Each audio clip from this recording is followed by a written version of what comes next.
ಸಮಾಜದಲ್ಲಿನ ವಾಸ್ತವತೆಯನ್ನು ಕವಿತೆ, ಹನಿಗಮನ, ಕಥೆಗಳ ಮೂಲಕ ವಿಶ್ಲೇಷಿಸಿ ಪರಸ್ಪರ ಚರ್ಚಿಸುವಂತಹ ಕಾರ್ಯಕ್ಕೆ ಸಾಹಿತ್ಯ ಹುಣ್ಣಿಮೆ ಪ್ರೇರಣೆಯಾಗಿದೆ ಎಂದು ಸುಡಾ ಅಧ್ಯಕ್ಷರಾದ ಎಸ್ ಸುಂದರೇಶ್ ಹೇಳಿದರು. ನಗರದ ಗೋಪಾಳ ಫ್ರೆಂಡ್ಸ್ ಸೆಂಟರ್ ಸಭಾಂಗಣದಲ್ಲಿ ಜಿಲ್ಲಾ ಕನ್ನಡ ಸಾಹಿತ್ಯ ಸಾಂಸ್ಕೃತಿಕ ವೇದಿಕೆ ವತಿಯಿಂದ ಫ್ರೆಂಡ್ಸ್ ಸೆಂಟರ್ ಸಹಯೋಗದಲ್ಲಿ ಭಾನುವಾರ ಸಂಜೆ ಏರ್ಪಡಿಸಿದ್ದ 233ನೇ ತಿಂಗಳ ಸಾಹಿತ್ಯ ಹುಣ್ಣಿಮೆ ಕಾರ್ಯಕ್ರಮ ಉದ್ಘಾಟಿಸಿ ಮಾತನಾಡಿದರು. ನಗರದ ವಿವಿಧ ಬಡಾವಣೆಗಳಲ್ಲಿ ಹಾಗೂ ಹಳ್ಳಿಗಳಲ್ಲಿ ಸಾಹಿತ್ಯ ಹುಣ್ಣಿಮೆ ಮೂಲಕ ಸಾಹಿತ್ಯವನ್ನು ಪಸರಿಸುವ ಕಾರ್ಯ ನಡೀತಾ ಇರೋದು ಶ್ಲಾಘನೀಯ. ಸಾಹಿತ್ಯ ಸಮ್ಮೇಳನದಲ್ಲಿ ಚರ್ಚಿಸುತ್ತಿರುವ ವಿಚಾರಗಳು ಸರ್ಕಾರದ ಆಡಳಿತವನ್ನು ಸದಾ ಎಚ್ಚರಿಸುತ್ತದೆ ಮತ್ತು ಸಮಾಜಕ್ಕೆ ಪೂರಕ ಶಕ್ತಿಯಾಗಿ ನಿಲ್ಲಲಿದೆ. ಮಲೆನಾಡಿನ ಸಾಹಿತಿಗಳು ಸಾಹಿತ್ಯ ಕ್ಷೇತ್ರವನ್ನು ಶ್ರೀಮಂತಗೊಳಿಸಿದ್ದಾರೆ.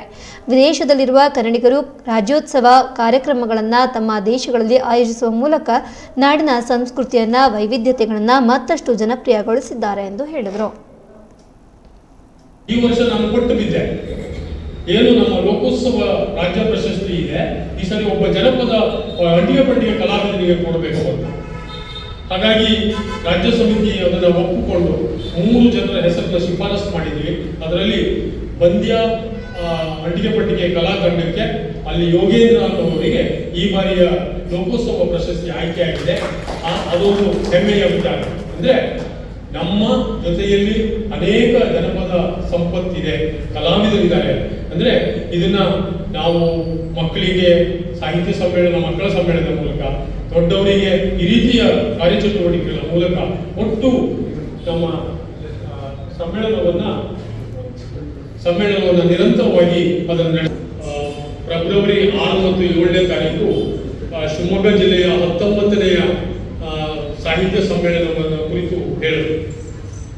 ಈ ಸಮ್ಮೇಳನ ಬಹುಶಃ ಅಖಿಲ ಭಾರತ ಸಾಹಿತ್ಯ ಸಮ್ಮೇಳನ ಮಂಡ್ಯದಲ್ಲಿ ನಡೆಯಿತು.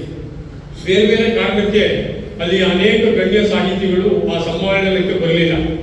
ಆದರೆ ಶಿವಮೊಗ್ಗ ಸಮ್ಮೇಳನಕ್ಕೆ ಅದು ಒಂದು ರೀತಿಯ ಮಿನಿ ರಾಜ್ಯ ಅಖಿಲ ಭಾರತ ಸಮ್ಮೇಳನದ ರೀತಿ ಆಗ್ತಾ ಇದೆ. ನಾಗ್ತಿಹಳ್ಳಿ ಚಂದ್ರಶೇಖರ್ ಅವರು ಸೇರಿದಂತೆ ದೊಡ್ಡ ದೊಡ್ಡ ಸಾಹಿತಿಗಳೆಲ್ಲ ಬರ್ತಾ ಇದ್ದಾರೆ. ಒಳ್ಳೆಯ ವಿಚಾರಗಳನ್ನ ನಿಮಗೆ ಉಣಬಡಿಸುವ ಪ್ರಯತ್ನದಲ್ಲಿ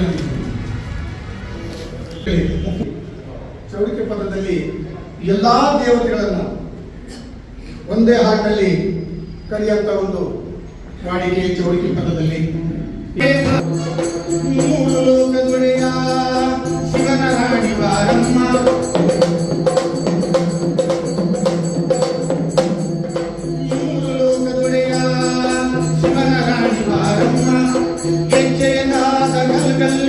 ಹೆಜ್ಜೆ ಹಾಕಿ ಬಾರಮ್ಮ, ಗಜಮುಖದಲ್ಲಿ ತೀರದ ಬೀರತ್ತೆ ಬಾರಮ್ಮ, ಅಂಬ ಭವಾನಿ ತುಳಜ ಭವಾನಿ ಗಂಗ ಭವಾನಿ ಬಾರಮ್ಮ, ಅಂಬ ಭವಾನಿ ತುಳಜ ಭವಾನಿ ಗಂಗ ಭವಾನಿ. ಚೌಡಿಕೆ ಪದದಲ್ಲಿ ಎಲ್ಲಾ ದೇವತೆಗಳನ್ನ ಒಂದೇ ಹಾಡಿನಲ್ಲಿ ಕರೆಯುವಂತ ಒಂದು ವಾಡಿಕೆ ಚೌಡಿಕೆ ಪದದಲ್ಲಿ ಯಾವ